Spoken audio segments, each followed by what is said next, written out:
Tuesday lunchtime sa aking mga ka-SS kanegosyo. Lunchtime na. Time check natin is 12:23 p.m.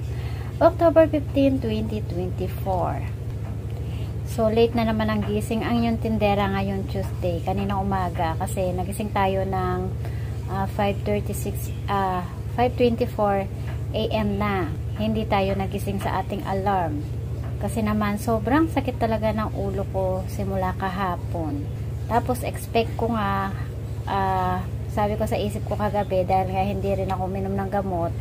Hanggat maaari talaga kasi, hanggat kaya ko yung pananakit ng aking mga nararamdaman, hindi talaga ako umiinom ng gamot. Kasi natatakot nga ako dun sa mga sakit na kidney. Sabi ko pa, itulog ko na lang na maaga kagabi. Kasi baka sakali ka ako, paggising ko ng umaga, ay wala na yung sakit. Kaya lang, sobrang sakit pa rin ang ulo ko kaninang paggising ko ng umaga. So, maulan nga simula kagabi, hindi ko rin namalayan na umulan. Kasi paggising ko, umuulan. So, halos kani-kanina mga 10 a.m. lang yata medyo humupa ang ulan dito sa amin sa Laguna. At least kahit paano nabawasan yung banas ng panahon. So, dahil nga sobrang sakit pa rin ang ulo ko hanggang pagising ko kaninang umaga, nagkape lang ako tapos nagtinapay para uminom na nga ng gamot. Uminom ako ng Saridon. Hiyang talaga sa akin ng Saridon. Kasi pagkainom ko, mga ilang minuto lang, wala nang sakit ng ulo ko. Kaya thanks God. Sobrang na-stress kasi ako talaga kahapon. So, kahapon nga, hindi tayo nakapag-vlog dahil nga sobrang na-stress talaga ako. Kapag alam nyo, na-stress ako, parang ayoko muna ng mga vlog. Kaya siguro talagang sobrang sakit ng ulo ko pagdating ng tanghali. Lalo na lumala yung pananakit niya nung kinagabihan. Halos susuka na ako talaga sa sobrang sakit. Kaya yun, nakapagsara ako ng mga 9:30 p.m. kagabi ng tindahan. Kasi kadalasan ng pagsasara ko nga ng tindahan ay 11 p.m. na yung pinakamaaga or 10:30 p.m. Pinaka-late na yung minsan 12:30 midnight, nakakapagsara ng time tindahan dahil na nakadepende yung aking pagsasara ng tindahan sa mga customer. Kapag may mga bumibili pa, lalo kapag solo nanay ka, ay talaga naman maghahatid ka ng benta. Kasi nangihinayang ka sa bawat mapalampas mo ng mga bibili. Kaya isa sa mga dahilan ng ating puyat sa gabi-gabi ay ang ating negosyo, ang ating tindahan. So for today's video, hindi muna natin pag-uusapan yung about sa ating negosyo. Hindi muna natin pag-uusapan yung about sa ating tindahan. Pag-uusapan natin ang pagiging magulang, ang pagiging ina ng ating mga anak. Pinakamahirap talaga na parte ng buhay natin ang pagiging magulang, lalo na ang pagiging ina ng ating mga anak. Lalo na sa katulad ko na single mom. Kahapon kasi simula pagising ko ng umaga, sobrang stress na ako sa pag-aalala ko sa aking 19 years old na anak. Dahil nga Sunday pa lang ng gabi, napansin ko na yon, medyo nakainom na siya. So sabi ko, nasaan ang motor mo? Sabi naman niya, nando doon daw sa kanto kasi nga nung time na yon, nung gabi na yon, may mga nagiinuman dito sa eskinita sa amin kaya hindi niya may daan yung kanyang motor. Sabi ko naman sa kanya, ipasok mo na yung motor mo, pakiusapan mo yung mga nagiinuman para padaanin ka. Kasi maaga pa ka kung pasok mo bukas. Kasi nga, second year college siya, criminology yung 19 years old ko na anak na yun. Sabi niya, mate ka lang, kukunin ko lang yung helmet ko doon sa tropa ko. Sabi ko, sige kunin mo, pero hintayin na muna kita bago ako matulog. Kasi nung time na yun, linggo ng gabi, sobrang antok ko na habang ako'y gumagawa ng yelo kay Mudra ng 7 p.m. Sobrang nakaramdam talaga ako ng antok, kaya sobrang antok ko na. Kaya nung time na yun, mga 10 p.m. yata ako nagsara ng tindahan. So, nung umalis nga siya, pumunta sa tropa niya, mag-11 p.m. na yun. So, sabi niya sa akin, ma, matulog ka na, wag mo na akong hintayin. So, natulog na nga ako. Tapos, mag-2 a.m. yata yun, or 12:30, mga ganong oras. Ito naman panganay ko, tinawagan ako sa messenger para buksan yung gate. Kasi nga yung susi ng gate ay wala siyang duplicate. Ayun, tapos natulog na nga ako ulit pagkabukas ko ng gate para sa kanya. Tapos nalingat ako ng mga 4 a.m. May chat naman itong anak ko na 19 years old. Sabi niya magisingin mo ako ng 7 a.m. Kaya isip ko, nandyan na siya sa kwarto natutulog. So ngayon natulog ulit ako, kaya nung time na yon kahapon nga, nung Monday, kahapon, na late na ako ng gising, mga 5:24 a.m. na yata yun, or 5:30 na rin ako nagising. Kaya late na rin ang pagbubukas ko ng tindahan. Habang ako naman ay nagbubukas ng tindahan, napansin ko bakit ako wala yung motor ng anak ko dito na nakapark sa harapan ng tindahan, kasi dito niya pinapark yung kanyang motor. Sa harapan lang ng aking tindahan. Sabi ko sa isip ko, saan kaya niya iniwan yung kanyang motor? Baka ako iniwan sa mga tropa. Tapos nung bubuksan ko yung gate, sabi ko parang iba. Nakalabas yung kandado ng gate. Kasi palagi pag ako magsasara ng gate, nakapasok yung kandado niya. So tapos doon ko na naisip na i-check yung tsinelas niya kung nandiyan dyan. So wala naman yung kanyang tsinelas. Tapos nakita ko yung kanyang short na hinubad sa sala. Tapos tinignan ko siya sa kwarto, wala siya. Doon na ako napaisip sa kanya, natawagan ko siya. Sabi ko, nasan kaya itong batang to? Anong oras na? Sabi niya, gising ko siya ng 7 a.m. Wala pala siya rito. Magsi 7 a.m. na, wala pa. Kasi iniisip ko nga, papasok siya sa school. So, noong time na yun talagang hindi ko siya makontak. Kahit anong tawag ko sa messenger sa kanya, hindi ko siya makontak. Tapos tinawagan ko ang mama ko. Sabi ko, pakitawagan nga ako yung, yan nga, yung anak ko na yun. Binigay ko sa mama ko yung number niya. Tawagan niya doon sa number niya kasi nga hindi nga ako naglo-load dito sa amin dahil nga napakahirap ng signal. Sayang lang din yung load at saka isa pa sa messenger naman lahat ng mga contacts ko. So hindi rin daw makontak ni mama, tapos tinawagan ko rin yung anak ko na isa, yung may pamilyado ng anak ko. Tinawagan ko, sabi ko pakitawagan nga yung kapatid mo dahil hindi ko nga siya makontak sa messenger. So nag-chat naman yung anak ko, sabi niya hindi rin daw niya makontak. Sobrang nag-alala na ako, hindi ko malaman kung bakit na yung pakiramdam ko na yon. Itong anak ko na to, simula kasi pagkabata, sobrang pasaway. At ilang beses na rin na lumayas dito sa bahay, pero hindi ko naramdaman yung pag-aalala na kagaya ng naramdaman kong pag-aalala kahapon. Alam niyo naman bilang magulang, lalo na tayong mga nanay, kapag nag-aalala tayo sobra sa mga anak, kung ano-ano na yung mga pumapasok sa isip natin, ng mga masasamang bagay. Sabi ko, ano na kaya nangyari sa batang yun, tapos pati yung jowa, hindi ko makontak. Ngayon pala, yung jowa ay nasa school, kaya hindi ko rin makontak. Hanggang sa ginising ko na nga yung panganay ko para puntahan niya dun sa pinagtatambayan niya. Wala din daw siya. Tapos sinawagan ko na rin yung dati kong asawa na baka ako nag-chat nga doon yung anak ko. So nag-chat naman daw, pero hindi ko maalala kung nag-chat ba kahapon or nung gabi ng linggo ang anak ko sa kanya. Sa sobrang pag-aalala ko, pati yung dati kong asawa na kontak ko. So mga 8 a.m. yata yun nung dumating siya kahapon, itong anak ko na to. Sabi ko, saan ka ba galing? Bakit ka ako panay kontak ko sa'yo, hindi kita makontak? Kasi parang first time ko lang na hindi ko makontak sa messenger yung anak kong yun. Kasi alam ko lagi nga siyang online kahit nasa labas o kahit saan. So umiiyak na ako, tapos hindi na ako nakakain sa sobrang pag-aalala. Nung dumating siya, nahimasmasan naman ako ng pag-aalala sa kanya. At least sabi ko sa sarili ko, thanks God, safe ang anak ko. So parang nagka-problema lang sila ng jowa niya. Kaya ganon. Kaya pagdating niya, napansin ko na mamaga yung mata sa pag-iyak. Hindi naman niya sabihin sa akin kung anong dahilan. Kahit anong pilit kung paaminin siya, ayaw niya sabihin sa akin kung ano bang naging problema nila ng jowa niya.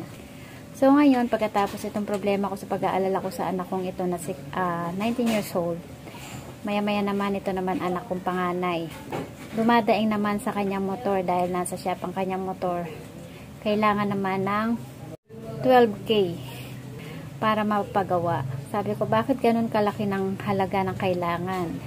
Dahil nga makina ang naging problema at habang binaklas pa, nadagdagan pa yung problema. Una kong binigay sa kanya 8K. Nag-withdraw pa nga kami. Nag-withdraw pa nga kami para meron ako ibigay sa kanya na 8K. So tapos mga hapon yata yun, bumalik siya rito, humingi ulit siya ng 2K. Kasi kulang nga daw ang 8K. O diba? Pero bago pa yon, nung Sunday pa lang ng hapon ay ng umaga, nagpasend na siya sa akin ng GCash ng 2K. Kasi nga daw ipapagawa nga daw yung motor. Kaya isip ko tama na yung 2K. So kahapon nga nadagdagan ng bali 10K. So bali yung 2K at saka 8K tapos 2K ulit naging 12K. So naging okay na si motor nung kinagabihan. Pagdating naman ng gabi, bibiyahe na siya dahil na nag-grab siya. Kasi sa grab, kailangan mo ng puhunan. Hindi raw siya mapaalis dahil naman puhunan naman ang problema. Wala siya ipupuhunan. Kaya ang ginawa ko, inabutan ko naman siya ng 1.5 para kako may ipupuhunan siya sa kanyang biyahe kagabi. Na hanggang ngayon nga, yung panganay ko na yan ay hindi pa umuuwi. Nasa biyahe pa talaga, maghahapit daw siya para lang mabawi yung mga ginastos ko. Anong lunch, talagang inatake ng sobra yung pananakit ng ulo ko dahil sobrang na-stress ako. Bukod sa pag-aalala sa anak ko na 19 years old, tapos ito sinundan nga nung kaso sa motor ng anak ko, hanggang gabi talaga hindi ako tinantanan sa padagdag ng mga gastusin. Sabi ko pa nga sa kanya, sana lang wag dumaing yung isa niyang kapatid, yun nga yung pamilyado na, kasi nga madalas din nagiging madaing na rin yun dahil nga sa dami ng mga gastusin din niya, lalo sa pag-aaral niya. Ako pa rin kasi ang nagpapaaral sa kanya kahit na pamilyado na, dahil nangihinayang nga ako sa kanyang pag-aaral kung hindi niya itutuloy, lalo criminology rin ang kanyang kurso, kasi pati nung kanyang asawa ngayon, criminology sila, tapos 4th year college na, so bali graduating na sila. Kaya sabi ko, konting kembot na lang, konting pagtitiis na lang, graduate na ang anak ko. Pero syempre pagka-graduate niyan, hindi ka pa rin naasa na may trabaho na agad-agad, maghihintay ka pa ng taon bago tuluyan na maging ganap na pulis. At least kahit papano, meron na akong mapapag-graduate na anak.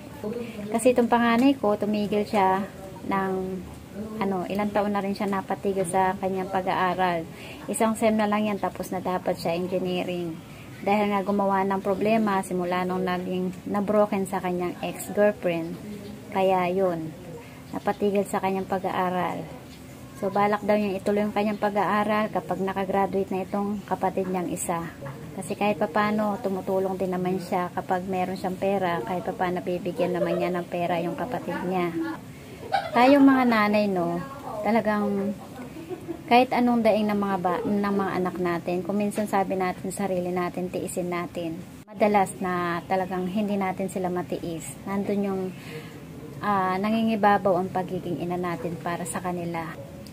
Nakaramdam ako ng sobrang awa sa aking panganay. Dahil nga sa mga bago pa yung gastos ko sa kanya sa motor niya kahapon.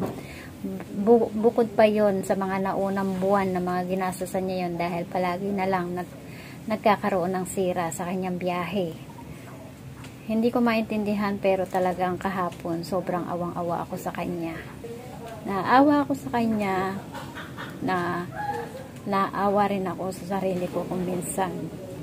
Kasi gusto niyang dumaing sana sa lola niya, dun sa mama ko. Sabi ko, wag na kayong dadaing kay mama, kasi nga tuwing makakarinig ng problema ang mama ko, nai-stress, inaatake ng kanyang sakit. Kaya sabi ko, ako na lang, tibaling ako ang ma-stress, wag lang ang mama ko. Kaya kanina, hindi ko maiwasan talaga, habang ako'y nagkakape dito, habang umuulan kaninang umaga, hindi ko maiwasan na maluha ako. Ang daming pumapasok sa isip ko ng mga problema. Tayong mga magulang, gagawin natin ang lahat para sa ating mga anak. Kadalasan, kahit nahirap na tayo, hindi natin pinapakita sa kanila na nahihirapan tayo. Kasi ayaw natin na ma-stress sila. Ayaw natin na maramdaman nila kung ano yung nararamdaman natin. Kaya naman kung minsan nakakasama talaga ng loob ng sobra yung pagsagot-sagot sa atin ng mga anak. Kasi simula sa pagpubuntis natin, ang dami na nating hirap na pinagdaanan. Tapos yung paglaki lang nila habang sila'y lumalaki, ang gagaling makasagot, diba? Iba talaga yung kabataan ngayon. Kadalasan, hindi lang sa mga anak natin na nararanasan, kundi naririnig pa natin sa mga ibang anak, sa mga kapitbahay, yung pagsagot-sagot ng mga anak sa mga magulang. Pasensya na talaga, hindi ko maiwasan, hindi ko mapigilan talagang maluha. O kahapon pa to, talagang pinipigilan kong umiyak. Yung feeling na gusto mong maging matatag, pilit kang nagpapakatatag. Pero talagang dahil tao lang tayo, may hangganan din kung minsan sumusuko na rin tayo. Wala lang tayong magawa, kundi lumaban pa rin para sa mga anak. Hindi ko masasabi na perfecto akong bilang anak sa aking ina, sa aking magulang. Dahil bilang anak, may kamalian din ako sa aking ina. Pero ganun pa man, ang masasabi ko lang para sa mga anak dyan. Sana habang nabubuhay pa ang iyong mga magulang, iparamdam nyo at ipakita nyo ang iyong pagmamahal sa kanila. Hindi nyo man sila mabigyan sa malaking bagay. Hindi nyo man sila mabigyan ng pera. Yung simpleng pagtulong sa kanila at respeto ang kailangan ng ating mga magulang. Kung ano man ang mga pagkakamali kong nagawa ko sa ina ko, sobrang pinagsisisihan ko rin ang lahat. Kasi gaya ng sabi ko, hindi nga ako perfecto rin na anak. Marami rin akong mga nagawang kasalanan sa kanya. Ganun pa man, nandiyan pa rin siya para gabayan ako sa lahat. Simula sa pagkabata hanggang sa pag-aasawa ko, hanggang naging solo parent na ako. Nandiyan pa rin ang nanay ko para gabayan ako. Kaya sana sa mga anak, mahalin natin ang ating mga magulang, lalo ng ating mga nanay. Dahil tayong mga nanay ang pinakamabigat na obligasyon sa pagiging magulang. Kung masakit sa mga tatay ang maramdaman sa mga anak kapag nasasaktan ang ating mga anak, hindi lang tripling sakit ang nararamdaman ng ina. Ayaw na ayaw namin nakakaranas na hirap ang aming mga anak. Kaya nga lahat ginawa ko para lang mabigyan ko kahit papano na magandang buhay ang aking mga anak. Ayaw na ayaw ko silang makaranas ng hirap na kagaya ng dinanas kong hirap nung simula nung ako'y nakapag-asawa. So, ayan, hanggang dito na lang ating vlog. Pasensya na sa pagiging madrama ng buhay. So, sa aking mga ka-SS dyan, maging matatag tayo sa lahat ng mga pagsubok na dumarating sa buhay natin. Sa mga viewers, followers, subscribers na nakakapanood nitong video ko ngayon, palagi lang tayo magdasal. Kasi wala naman tayong ibang malapitan o makapitan sa hirap at sarap ng buhay, kundi ang Panginoon lang. Siguro, palagi niya akong ginagabayan. Kaya sa kabila ng lahat, nakakayanan ko pa rin lahat at nakakaraos pa rin ako sa lahat.